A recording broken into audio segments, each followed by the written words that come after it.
সুপ্রভাত বন্ধুরা, তোমরা সবাই কেমন আছো? আশা করি ভালোই আছো। আমরাও ভালো আছি। তোমাদের সকলের জন্য শুভকামনা নিয়ে আজকে আমি আমার ব্লগটা শুরু করলাম। ছোট বড় সবার জন্য রইল আমার ভালোবাসা। আমি এখন ছাদে এসেছি। দেখো ছাদে আমার ফুল, গরম পড়ে গেছে, ফুল গাছগুলো কিভাবে রাখবো জানি না। চেষ্টা করব, চেষ্টা করতে তো দোষ নেই, চেষ্টার ফল কি হয়, কর্ম করে যাব। ফলের আশা, শ্রীমদ্ ভগবদ গীতায় তো বলেইছেন যে ফলের আশা করো না, কর্ম করে যাও।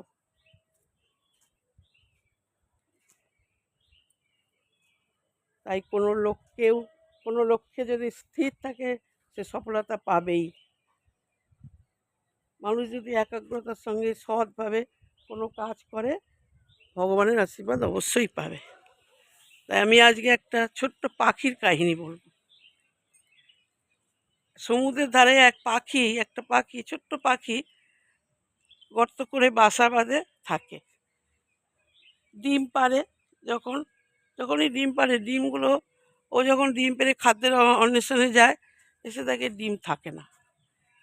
এরকম একবার হয়েছে, ডিম পেড়েছে, পেড়ে ও খাদ্যের অন্বেষণে গেছে, এসে দেখছে ডিম নেই। তখন সমুদ্রকে জিজ্ঞাসা করে, সমুদ্র তুমি কি জানো আমার ডিমগুলো কোথায়? সমুদ্র রেগে রাগ দেখিয়ে বলল, তোমার ডিম তুমি খুঁজে নাও কোথায় আছে। তখন তার কথা শুনে পাখিটা ভাবলো এই সমুদ্রই আমার ডিম নিয়েছে। আবার জিজ্ঞাসা করলো, বলে তুমি আমাকে জিজ্ঞাসা করছো না, তোমার ডিম কোথায় আছে তুমি খুঁজে নাও। এই বলে তখন পাখিটা তখন বলল, ঠিক আছে, আজ তোমার এই সমুদ্রের জল কিভাবে শুকিয়ে দিতে হয় আমি সেইটাই করব।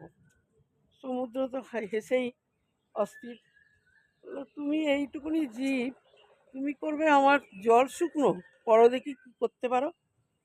এই বলে পাখি তো ছোট্ট ঠোঁটে একটু একটু করে জল নেয় আর কিনারায় রাখে। এইভাবেই করে যায় 4 দিন 5 দিন। এইভাবে খাদ্যের অন্বেষণে যায় না, ওই কাজ করেই যাচ্ছে।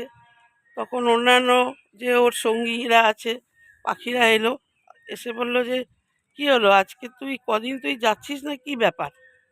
তখন বলল যে আমার ডিম আমি পাচ্ছি না, এই সমুদ্র আমার ডিম চুরি করেছে। পাখিরা বলল, তাই তুই সমুদ্রের জল তুই শুকনো করবি, কিভাবে করবি? তুই এইটুকু প্রাণী। তখন বলছে, আমি ঠিক করব। এই বলে বারণ করলেও শুনছে না, করেই যাচ্ছে। অসুস্থ হয়ে পড়ছে। পাখিরা সবাই মিলে পক্ষীরাজ গরুর কাছে গেল সব পাখিরা।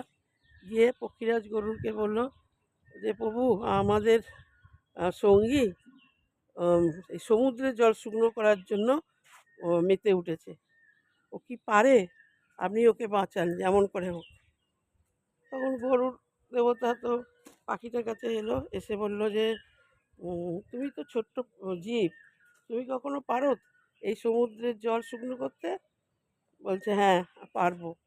তখন বলছে, ঠিক আছে, আমি তোমাকে সাহায্য করতে পারি, আমার এত বড় ঠোঁট, দেখো আমি তোমাকে সাহায্য করি। পাখি বলল, না, আমার কাজ আমাকেই করতে দিন। এই বলে তিনি করলেন। তিনি তখন পক্ষীরাজকে যখন করতে দিল না, তখন পক্ষীরাজ বিষ্ণুর কাছে চলে গেল।